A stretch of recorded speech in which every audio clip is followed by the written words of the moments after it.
presentation on TNN, the Nashville Network.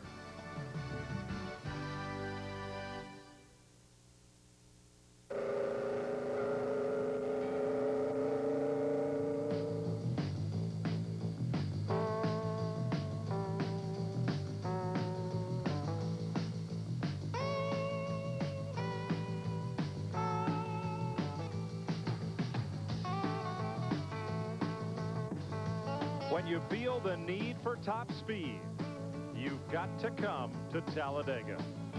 Stay tuned for the world's fastest stock car racing.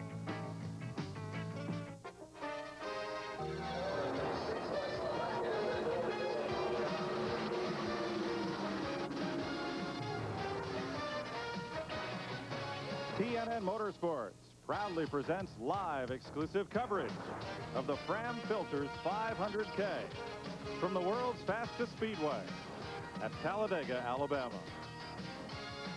There is a weather crisis alert out for East Alabama. With the humidity added to the temperature, it's an effective 105 to 108 degrees. You watch a packed crowd baking in the grandstand under the noonday sun. Hello, everybody. I'm Mike Joy, standing here sweltering a bit high atop the grandstand here at Talladega, and we're set to see some racing that's as hot as the temperature is outside. These drivers will deal with the heat, and they'll deal with the need for speed and the need to draft to attain that speed and make the moves that will get one driver to victory lane after 500 kilometers. This racetrack, especially in July and August, has been full of surprises, and it is again today. Many of the drivers starting up toward the front of the field are unfamiliar faces. Let's go to the front of the starting grid with a familiar face, Glenn Jarrett. Well, thanks, Mike. You're exactly right. Talladega has a way of mixing things up. 6 out of the first 8 qualifiers are guys we just don't see running up front that much in the Busch Series. Chad Little, Randy LaJoie, Joe Bessie, Tim Fedewa, Ed Berrier, Tracy Leslie. They're all starting in the top 8 positions. That's kind of unusual. Now, we've just learned that Ed Berrier has been taken to the hospital. He will not be able to run his car. Jimmy Spencer is going to fill in for him. We'll have to drop to the rear of the pack. They suspect that Ed has kidney stones. We find out anymore, we'll let you go. There is a familiar face on the pole, however, and that is Bill Elliott. Bill, you riding rocket ships. You got the pole today and tomorrow. You got enough stuff to hold them off? Well, I don't know. You know, with a restrictor plate, you start racing, it equals things up pretty well, but we're going to give it a good shot. This Ford's been running good, and we hope we can put it in victory lane.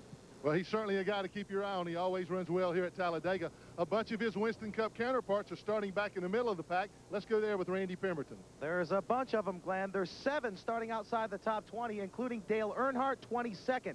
Terry Labonte will start 21st.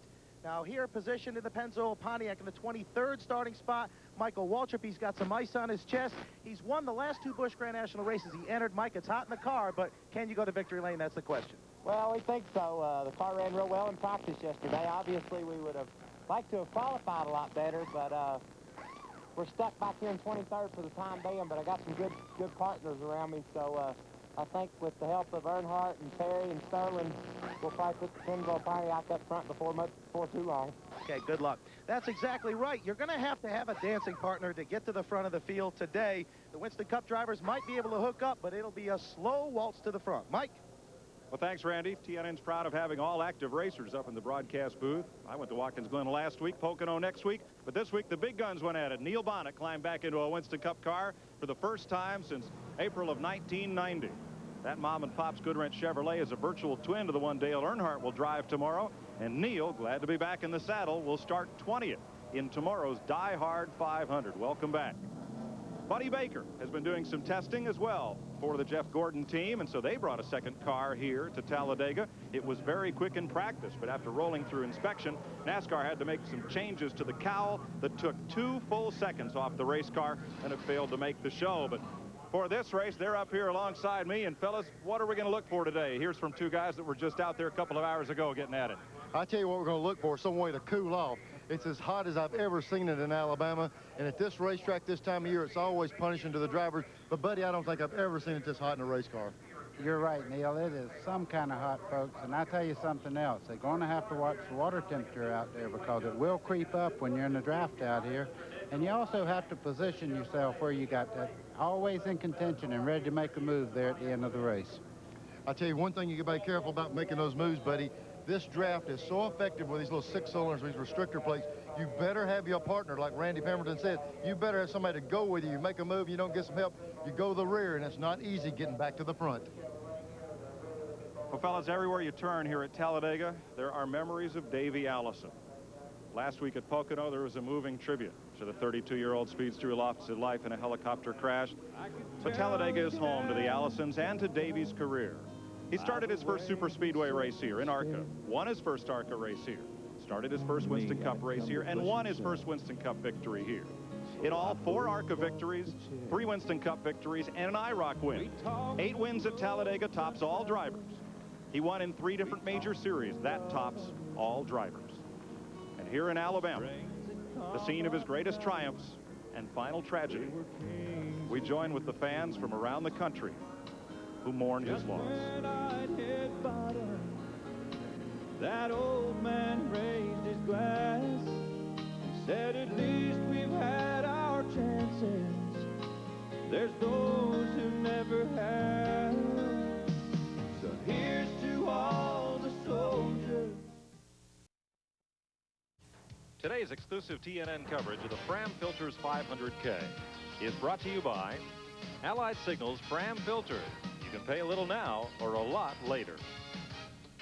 By Stanley. Since 1843, Stanley's been helping people do things right. By Haviland Formula 3 Motor Oil. Add more life to your car. And by B.F. Goodrich TA Tires. When you're ready to get serious. They have fired the engines and rolled the field here at Talladega. Let's bring you up to date on the Busch Series. Here's the Haviland update. Last 2 weeks off. Their last event, the Haviland Formula 3 250 at Milwaukee. Bobby Dotter sat on the pole, but Jeff Burton from the outside quickly sprinted to an early lead. Points leader Steve Grissom cut down a tire, and problems getting the jack under the car put him a lap down within the first 5 laps of the race. Robert Presley was among those who would try to take the lead away from Jeff Burton without success over the first 45 laps. Older brother Ward had less luck. A cut tire ended his chances to win. He finished 19th. Rusty Wallace made a rare Busch appearance, but succumbed to transmission trouble. Todd Bodine at number 34 came from 11th and took the lead away from Burton on lap 69 in a race that would see 20 lead changes. Among the 9 leaders, Joe Nemechek, who put his Chevrolet out front at lap 105. David Green wanted a piece of the lead and took it away from Bodine. Meanwhile, Steve Grissom made a pit stop under Green, got a lap back from Larry Pearson, and then when Pearson stopped, came around and got another lap back as Roy Payne's car went off on the hammock during this caution. When the race went green, David Green couldn't, and Larry Pearson shot into the lead. But it was Steve Grissom who put his Chevrolet out in front of Pearson and took home the checkered flag. Grissom pads his point lead by 66 over David Green. Chuck Bound is 3rd, Ward Burton is 4th, and Robert Presley 5th in the point standing. Sears Die-Hard Battery, now with more power when you need it most, presents the starting grid for today's race at Talladega. On the pole, the winner at Watkins Glen scores his first ever Busch Series pole. That's Bill Elliott, the Budweiser Ford. And Chad Little has his best Busch Series start. In row number 2, Randy LaJoie is the new driver for the Dick Moroso team, and Joe Bessie, 2nd in the rookie points. Row 3, Tracy Leslie, 1 in ARCA here in '89, and Kenny Schrader. Row number 4, Tim Fedewa, the rookie from Michigan, with his best start, and Jim Spencer will start for Ed Ferrier. Darrell Waltrip inside of row 5, and Ernie Irvin, defending champ of this race.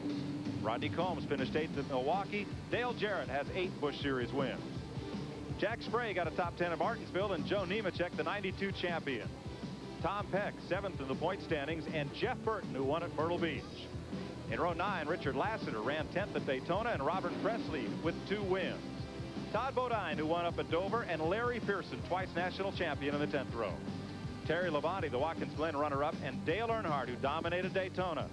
In row 12, Mike Waltrip, a 2-time winner, and Harry Gant, a 20-time Busch winner in his career. Bobby Dotter, who won the Milwaukee pole, and Sterling Marlin makes his 3rd start of the year. Mark Martin with 2 Busch wins, as has Ward Burton. In the 15th row, Tommy Houston and Steve Grissom, the points leader. Billy Standridge makes a comeback effort here, and Chuck Bound, the '90 champ. Hermie Sadler, the leading rookie, with Mike Wallace in row 17. In the 18th row, Rick Wilson makes his second Busch start of the season with Ricky Craven, who had a second up at Hickory. David Green is second in the points. He shares that row with Jim Bound. Then it's Jeff Green making his first start since May, and Shauna Robinson. Provisional starters, rookies Roy Payne and Jason Keller.